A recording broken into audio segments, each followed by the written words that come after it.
Welcome back to the Hockey Show, and the defending Stanley Cup champions have been stumped by the Seattle Kraken in Game 1, losing 3-1 in Game 1, giving Seattle the series lead so far, 1-0 in their playoff debut, and this was a fun game to watch. It was exactly what you kind of wanted it to be, and I will break it all down right now. So first off, the headline of this one, the Avs sure tried, but Grubauer's revenge tour is on. This guy, I gotta be honest with you, and I've always said this, you can go look at my video covering this series, the breakdown, and any video I've talked about Grubauer ever is I've never believed in the guy. I mean, I've always thought he was a good goaltender. I mean, of course, any goaltender that's willing to bet, that's able to play on an NHL team is best in the world. A whole high school team would never be able to score on him in 60 minutes, right?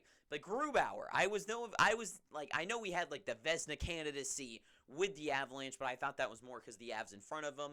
And then like watching him as a Sharks fan, I was like, I don't know, he's good, but I think it's the Avs that are really the star of the team, but whatever. But Grubauer in this game stole it for the Seattle Kraken. I think without him,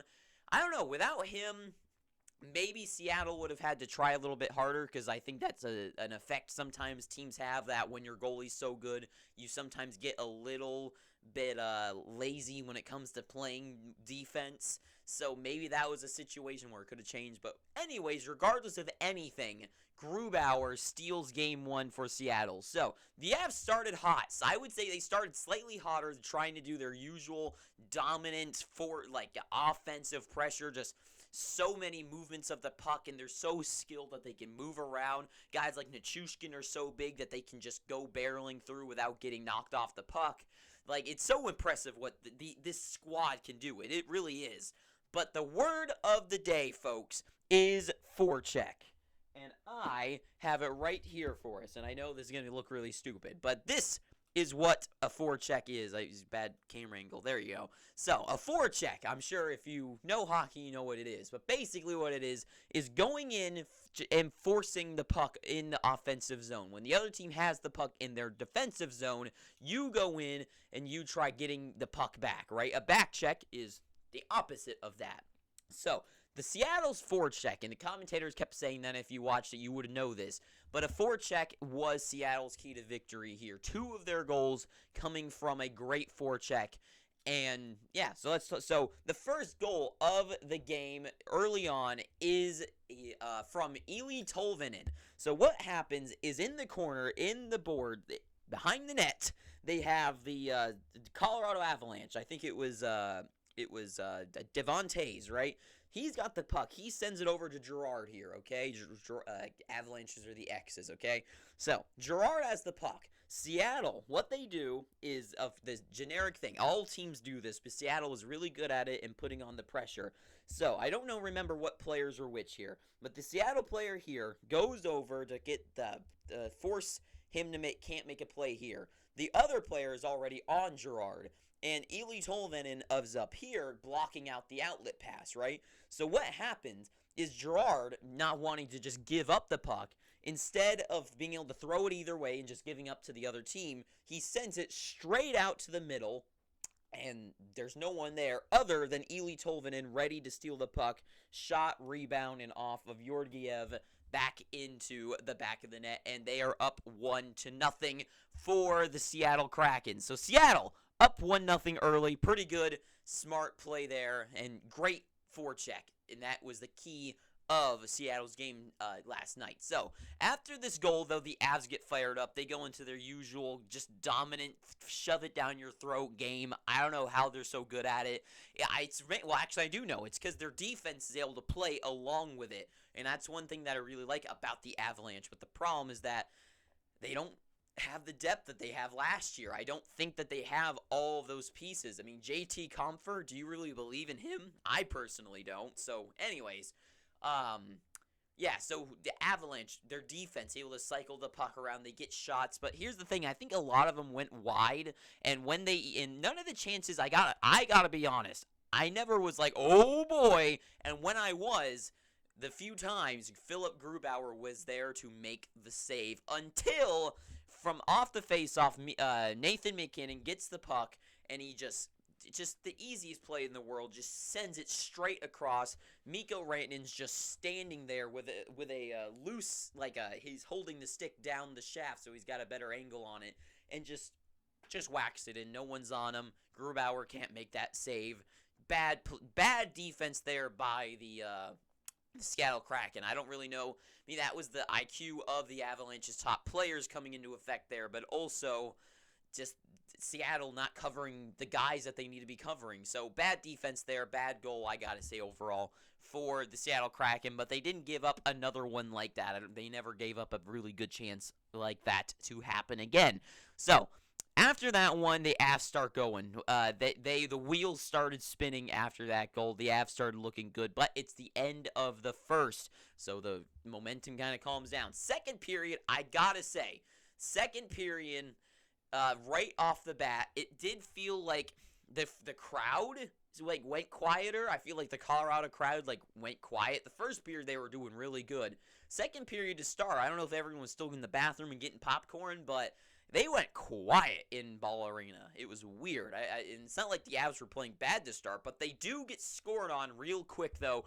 Only a minute in, Alex Wenberg, 2:20 in, actually. 1:20 in, actually. Right in the beginning, Alex Wenberg with a goal. Just the simple, straight off the cuff, just the players along the boards come in, across, Wenberg's there, and he just simple shot, goes past Georgiev.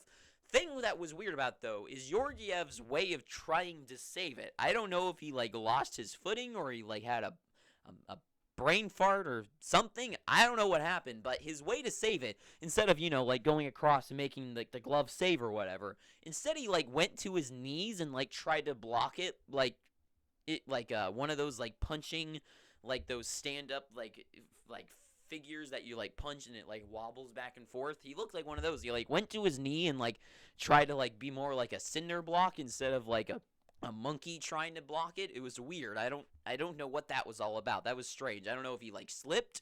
I don't know if he I don't know. It was weird. If you saw it, you would know what I'm talking about. But anyways, interesting goal right off the bat early for the Seattle Kraken. And once again, Seattle, they get hot off the bat and they score a goal off of Colorado's mistakes. And I think that is going to be the main issue with Colorado maybe in this series, which I'll talk about at the end of this video. So it felt as if the Avs were better, though, in this period. I felt like they were better, but the crowd was still a little bit quieter, which, once again, strange.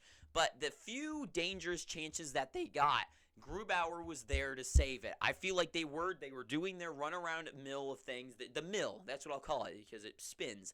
And they are just the way they can mill the puck around the whole zone, get shots. But a lot of the shots I felt went wide, off the boards. And then when they did get a few good chances, and Grubauer was there to make the good save, and Seattle's guys were good at keeping them on the outside for the most part, so there was that too. So overall, I mean, Grubauer, he was there when they needed him to, and Seattle just didn't give up a lot of really good chances, but they didn't get a lot of good chances on the other end either. They did get a couple, and I want to shout out, I didn't write it on the board, but Jordan Eberle looked really good tonight. He had one slick move where he had a nice between the legs move where he grabbed the puck between the legs and then brought it back. It was kind of interesting. It was a little subtle thing, but I liked it. He was physical. He looked really good this game. He's going to be a difference maker down the road here. Also, another thing to note is Vince Dunn was hit in the head or something at one point, but he was fine. He came back. Commentators, oh my God. I'm going to make a whole video about the commentators in the playoffs. Abysmal at this point, but whatever. But they wanted to say so much about how he was injured. It's so annoying, and especially Ray Ferraro. I'll make a whole video about it. That's going to be its own thing. But anyways, back to the game. Seattle's forecheck, once again, amazing. The board play, beginning of the third period, not beginning, but into the third period, just their board play behind the net, it forces the team to make mistakes. In Colorado, they don't make a lot of mistakes, but they were making a few today, and once again, the same sort of situation, but this time, instead of a bad pass by Girard, Seattle's able to get the puck, they send it to the middle, and Morgan Geekie is right there, bam, straight past Georgiev, And what is he supposed to do? I mean, you can't blame the goalie for this one. This was not a Georgiev loss. Towards the end, Avalanche, they were looking for a goal. I felt like it was kind of they were definitely trying. Empty net, no goal. They get a penalty. After they killed the penalty, McKinnon's closest chance while on the empty net shoots it off the post. No goal, obviously. And time runs out, and Seattle has been victorious over the Avalanche. So, one thing that I think I want to note from the Avalanche is that their strength of being such a superstar team and having so many top guys and being so fast and so skilled, I think actually burned them tonight. And I think it's kind of the same situation within Toronto at the beginning of their game, not them as a team, but at the beginning of the game, I think Toronto started off a little too hot, and I think they were I don't want to say panicking, but I think they were trying a little bit too much, and I think that's what happens when Colorado gets burned. You saw it against when they would lose games in the last playoffs. I felt like they were trying to do a little too much because they have the confidence, they have the skill to do it, but sometimes you try a little bit too much, you get a little cocky. It's like Icarus flying to the sun.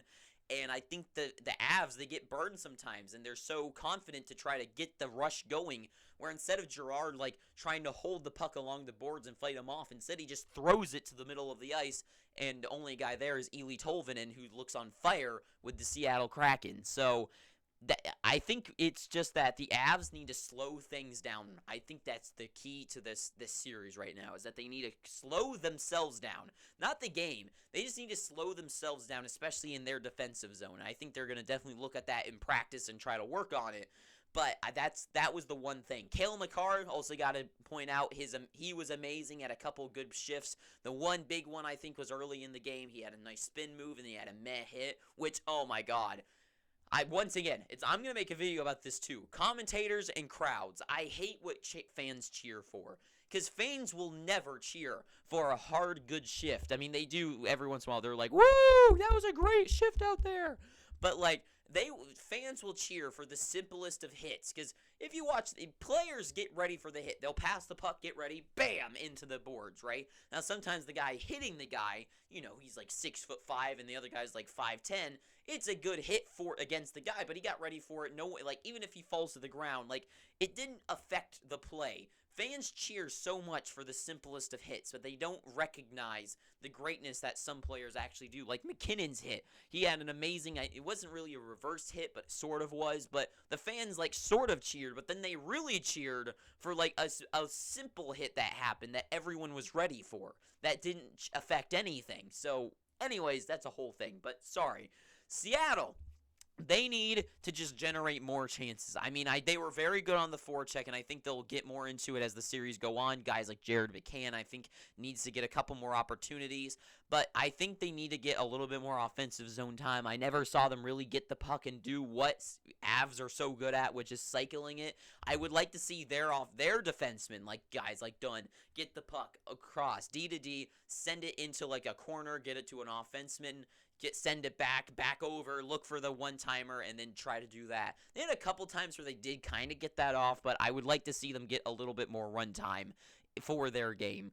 And the Avs, I think they need to slow down, and they had chances to score. So that wasn't the issue. They just need to slow down their defense, because what happened with them tonight is that they got burned in their own zone. That's it. It wasn't defense. It wasn't offense. It was their own zone is the only way I'll describe it. So that is what happened. Seattle leads the series 1-0 after 3-1. It was a great win. Commentators are stupid. You know what? I will say the one thing as I finish off this video is the one point at the end, at the beginning of the third period, they were like, if you're coming from the Jets versus Knights game and you're just joining us now, it is a very surprising third period score as we start here, and it was 3-1, and I was like, I mean, no, it was 2 to, no, Morgan Geekie just scored. It just became 3-1, and I was like, it's 3-1. How is that very surprising? It's like a normal score. So I was like, what the hell?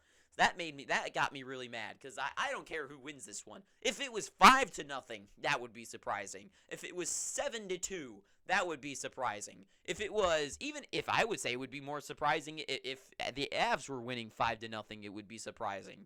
But 3-1 is the score, just becoming the score in the third. I'm like, That's not that surprising. So, anyways, that's all I gotta say. If you like this, please feel free to pick up your free subscription. I'm begging you, please. And until next time, too sweet. Have an amazing day, and ta-ta for now.